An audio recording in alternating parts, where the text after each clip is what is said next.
Taj vječiti duel, taj napor da se savladaju čudi prirode, da se priroda podredi potrebama čovjeka, sastavni je dio borbe koju su Crnogorci vodili za svoj ukupan opstanak.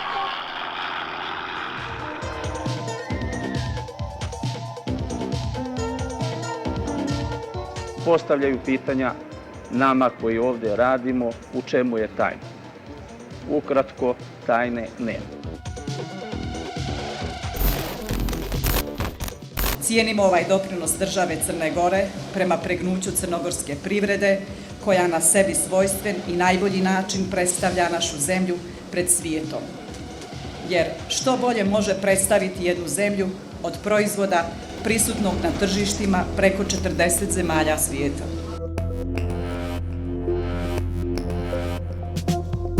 Ovo je priča o kompaniji Plantaže 13. jul. Ovo je priča o firmi koja je nastala kroz višegodišnju bitku sa kršem i neplodnom zemljom u okolini Podgorice. Priča o tome kako je u našim krajevima bilo moguće stvoriti jedan proizvod koji je prepoznatljiv širom svijeta. Ovo je priča o kompaniji koju nisu mogli srušiti ni ratovi, ni sankcije, ni brojne ekonomske krize posljednjih godina. Ovo je međutim i priča o tome kako se kroz glamur i ponos u javnosti gradila lažna slika o navodno uspješnom poslovanju danas jedinog preostalog crnogorskog poljoprivredno-industrijskog giganta u zemlji.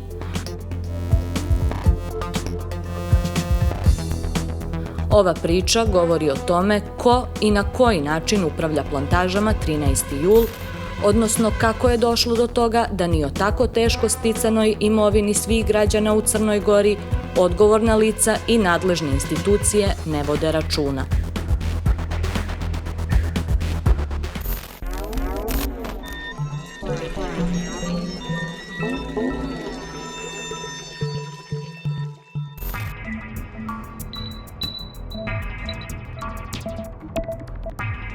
Gotovo svi giganti nekadašnje SFRJ danas su razorene kompanije sa rasparčanom imovinom. Samo još propala industrijska postrojenja u Koroziji i Korovu svjedoče o veličini nekada moćnih firmi koje su zapošljavale hiljade radnika. Na ovom dugačkom spisku jedna firma je izuzetak. Plantaže 13. jul. Nasljednik kompanije koja se zvala Agrokombinat 13. jul. Nekada ponos Jugoslavije. Sada je ovo jedna od najmoćnijih firmi u zemlji. Ponos Crne Gore. Vino i lozova rakija, koje plantaže proizvode na najvećem vinogradu u jednom dijelu u Europi, decenijama su bili i ostali najznačajniji crnogorski brend. Plantaže godišnje proizvode oko 22 miliona kilograma grožđa. Vino i rakija prodaju se u preko 40 zemalja svijeta. Kako navode na sajtu, vina plantaža osvojila su više od 800 nagrada i priznanja na međunarodnim ocjenjivanjima, takmičenjima i sajmovima. Kada smo prije više od godinu počeli istraživanje o kompaniji Plantaže, tek po neki novinski naslov ukazivao je da postoje problemi i nelogičnosti u prikazivanju finansijskih rezultata. Takve tvrdnje menadžment je demantovao najčešće u plaćenim medijskim tekstovima, a uz zbrci novinskih natpisa sve je postalo nejasno. Zato smo istraživali da li stvarno postoje i koji su problemi. Obavili smo desetine razgovora, prikupili i analizirali stotine dokumenata. Postavili smo brojna pitanja. Predstavnici odbora direktora i izvršna direktorica bili su spremni da govore pred kamerama drugih medija o problemima u plantažama.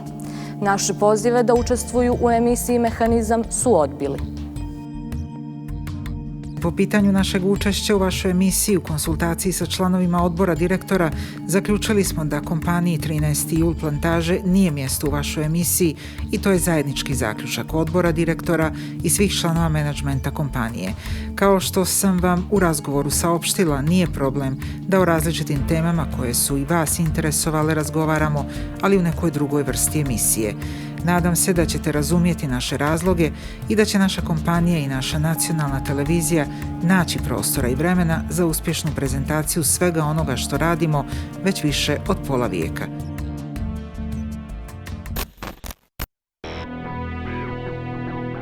Kompanija Plantaže 13. jul prethodnih godina prikazuje dobit, ali ovaj finansijski rezultat, po svemu sudeći, već dugo je proizvod računovodstvenih operacija, a ne realnih poslovnih uspjeha. Tako u prihod ulaze i zalihe vina, koje drastično rastu, a postavlja se pitanje da li je procena tih zaliha realna, koliko ih ima i u kakvom su stanju.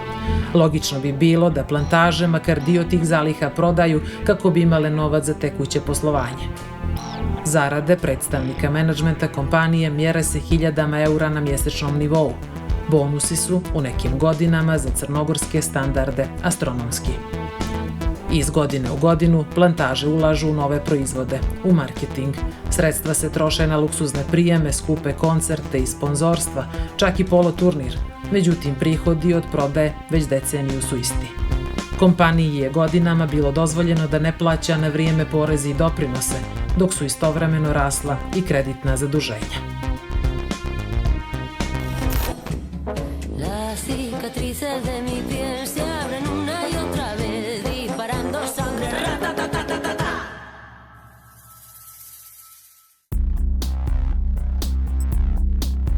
Kompanija Plantaže 13. jul nije privatna kompanija. To je akcionarsko društvo u većinskom vlasništvu svih građana. Da li posluje dobro ili ne, tiče se svih građana Crne Gore.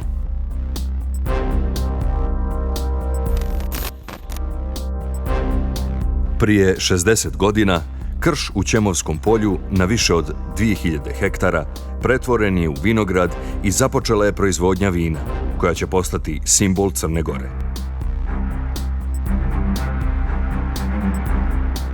Nekadašnje društveno preduzeće transformisano je u procesu svojinsko-upravljačke transformacije sredinom 90-ih. A kao što je to bio slučaj sa svim kompanijama, najveći dio akcija tokom privatizacije podijeljen je državnim fondovima. Cilj takvog modela privatizacije bio je jačanje državnih fondova, fonda PIO za razvoj i zapošljavanje, tako što bi novac od profita ili prodaje firme bio uplaćivan na račun tih fondova.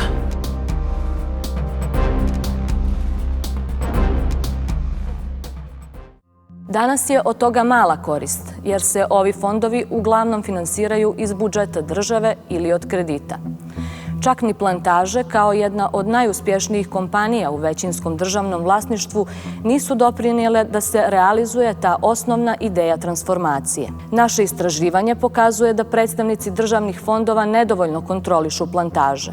Istovremeno, ni 25 godina nakon transformacije, modeli poslovanja gotovo da nisu promijenjeni, dok su se uslovi na tržištu potpuno promijenili.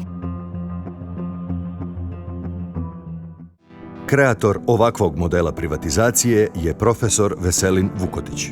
Vukotić sebe predstavlja kao nosioca ideje slobodnog tržišta u Crnoj Gori. Osnivač je i jedan od vlasnika Univerziteta Donja Gorica. U biografiji navodi da je autor ideje i koncepta Crna Gora mikrodržava. Istovremeno, na svom zvaničnom sajtu sebe predstavlja kao idejnog tvorca čitavog ekonomskog sistema u Crnoj Gori. Plantaže su značajna štamparija novca, štamparija eura u Crnoj Gori.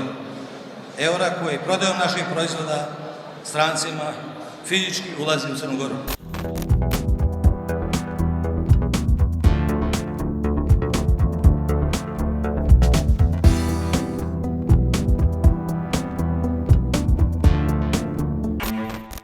Većinski vlasnici Plantaža su državni fondovi. Investiciono-razvojni fond sa oko 22% akcija. Penzioni fond ima 21,5%, Zavod za zapošljavanje 8,5%, dok vlada Crne Gore u svom vlasništvu ima 3,7% akcija. To je ukupno oko 56% akcija koje su u vlasništvu državnih institucija. Ostale akcije u vlasništvu su privatnih firmi i lica.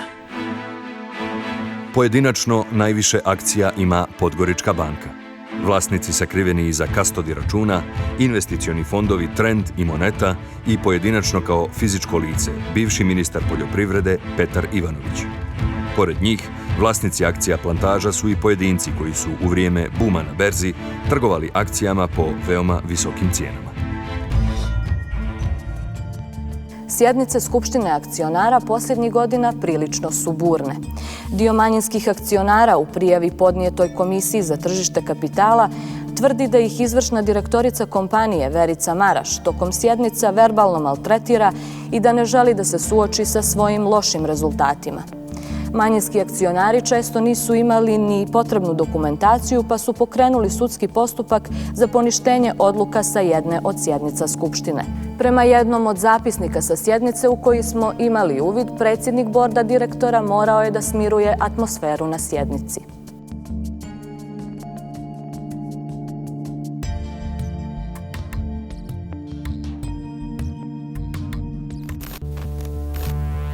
Ponosni smo jer su plantaže u našim uslovima i u postojećoj privredno-poslovnoj zbilji endemska pojava, posebnost koju treba bezrezervno štititi i podsticati.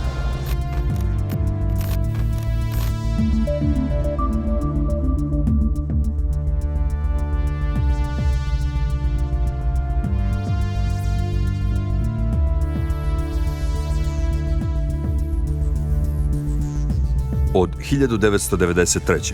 do 2008. godine na čelu plantaža bio je Đorđije Rajković.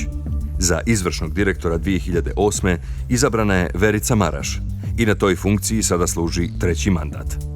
Maraš radi u kompaniji od 1985. godine, a 17 godina je bila finansijska direktorica plantaža.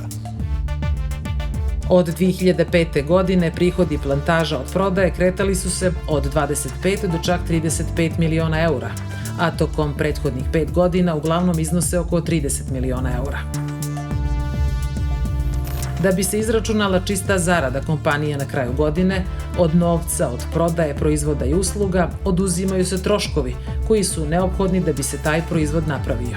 Ta čista zarada u računovodstvu naziva se profit. Posljednje godine, pod rukovodstvom Đorđija Rajkovića 2007. kada se od prihoda oduzmu svi troškovi, profit kompanije bio je blizu 5 miliona eura i na tom nivou ostao je i 2008. godine. Već 2010. čista zarada bila je drastično manja, 1.700.000 eura. 2013. profit je iznosio blizu 2 miliona eura, a 3 godine kasnije, 2016. nije se mnogo povećao. Da li su ovi prihodi i profit realni ili ne, javnost se zapitala nakon jedne javne rasprave koja je dovela u sumnju podatke koje kompanija zvanično predstavlja. Predstavnici plantaža otvorili su polemiku sa revizorskom kućom HLB Mont jer im se nije dopao rezultat revizije. Ova revizorska kuća je dala mišljenje sa rezervom na podatke o finansijama za 2016. godinu. Objasnili su da nisu mogli da utvrde na koji način su vršena knjiženja jer im iz kompanije nisu dali uvid u određenu dokumentaciju. Jedan od najvažnijih podataka koji otkriva ovaj izvještaj je da nije bilo moguće utvrditi na koji način je i po kojim cijenama vršeno izračunavanje cijene koštanja zaliha. Plantaže su nakon diskusije sa revizorskom kućom jednostavno promijenile revizora koji kontroliše njihove izvještaje. Da se suštinski ništa nije promijenilo, pokazao je nedavno objavljeni izvještaj Državne revizorske institucije. DRI kao nezavisna institucija utvrđivala je na primjeru finansijskog izvještaja 2018. da li su plantaže poštovale računovodstvene standarde, kao i da li je finansijsko poslovanje usklađeno sa zakonima i propisima. Nalaz je negativan. Brojni problemi pronađeni su u vođenju knjiga, a DRI navodi da kompanija nije uskladila poslovanje sa zakonskim propisima. Zalihe i njihova vrijednost ostale su nepoznanica i za Državnu revizorsku instituciju.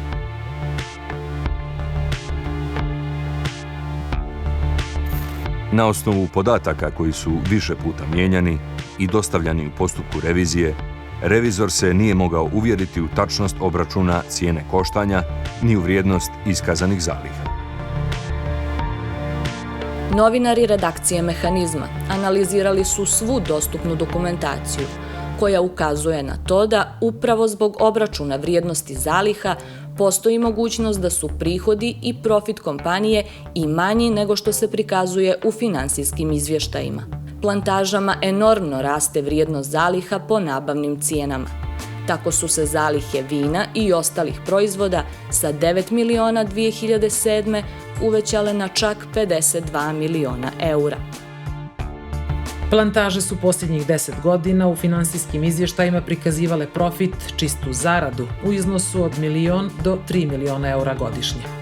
Naše istraživanje je pokazalo da je taj profit, po svemu sudeći, posljedica toga što su svake godine knjigovodstveno uvećavali vrijednost zaliha za 1 pa čak i do 6 miliona godišnje.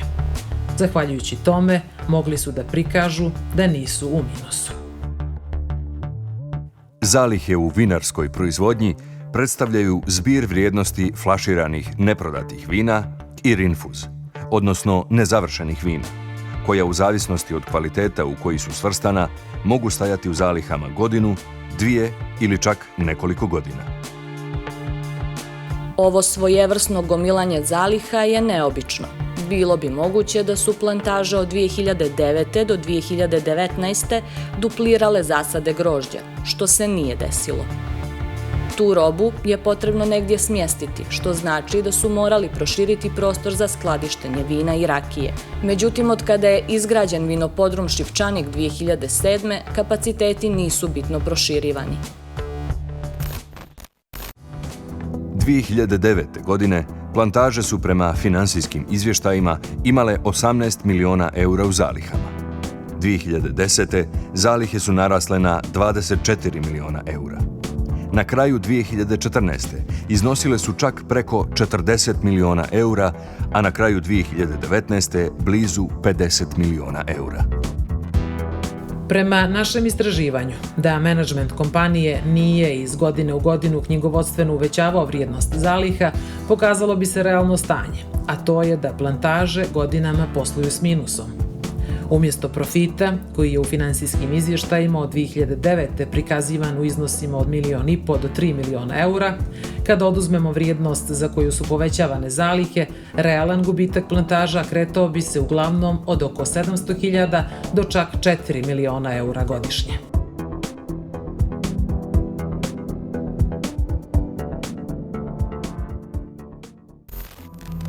Podaci o nerealnim procjenama zaliha dostavljeni su specijalnom tužilaštvu.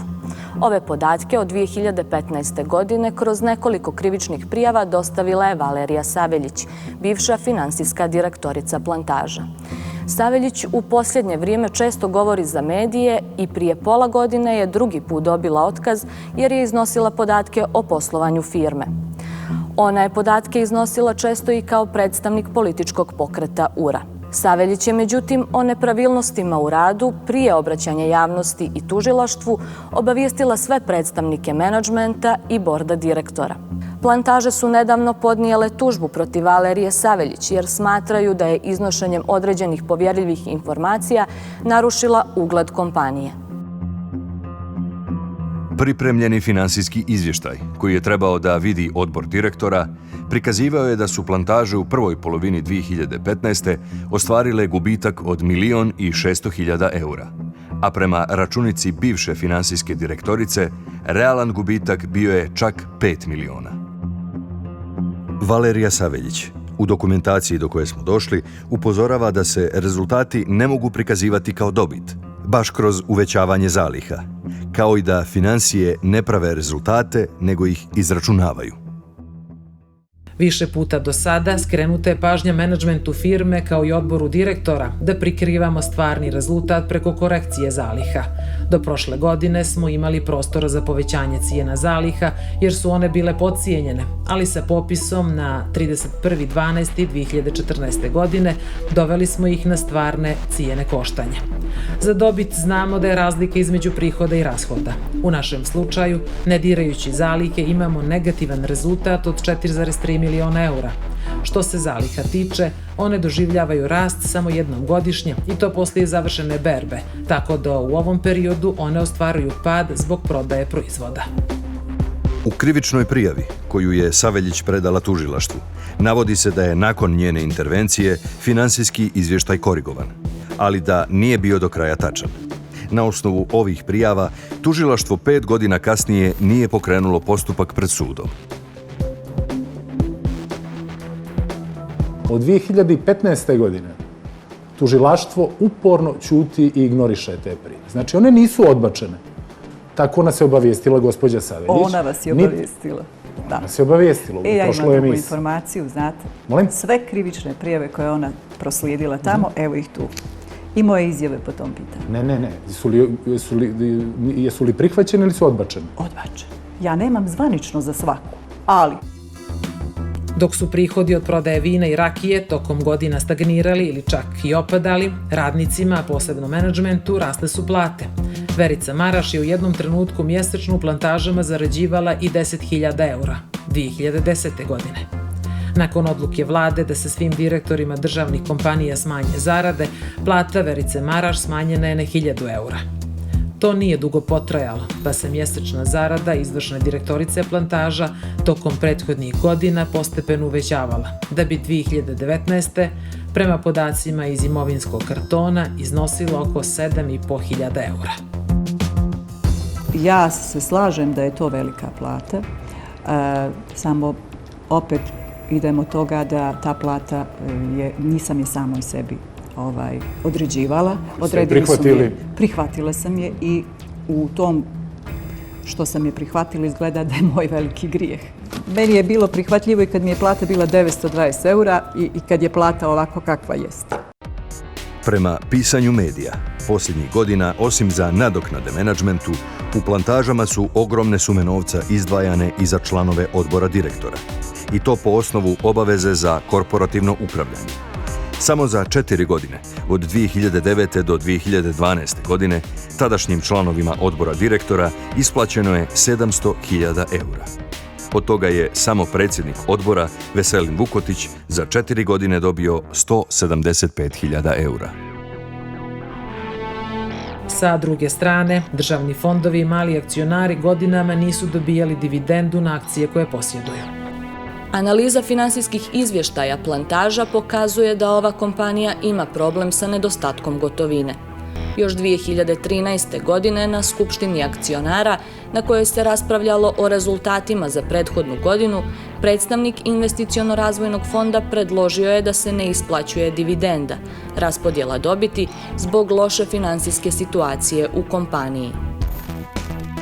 Ovaj prijedlog IRF-a ipak nije usvojen na sjednici Skupštine akcionara 2013. ali jeste već naredne godine. I tokom prethodnih 8 godina dividenda se uglavnom nije isplaćivala, već je odlučeno da stoji na računu firme kao neraspoređena dobit, što je predloženo i za 2019. godinu. 2019. plantaže su ostvarile najgori finansijski rezultat u posljednjih 15 godina. Profit kompanije na kraju prošle godine iznosio samo 156.000 eura, 15 puta manje nego 2018.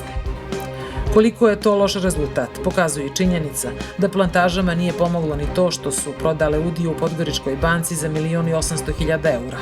To znači da bi bez ovih dodatnih prihoda od prodaje akcija plantaže u 2019. bile u gubitku.